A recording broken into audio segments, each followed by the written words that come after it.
Почна изградбата на спомен обележје на Никола Карев на местото на загинувањето, Свиланово. Деновиве изведувачот Евроградба инженеринг беше воведен во работа и започна со реализација на проектот, финансиран преку Центарот за развој на Источниот плански регион. Се работи за проект од 6,5 милиони денари, од кои што околу 5,5 милиона денари се обезбедени од страна на Министерството за локална самоуправа преку Бирото за регионален развој.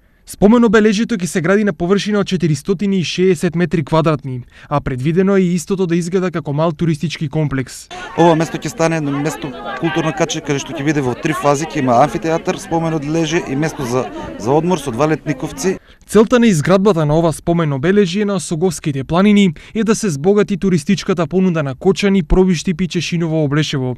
Трите општини се надеваат дека освен ова, наскоро ќе се изградат и сместувачки капацитети.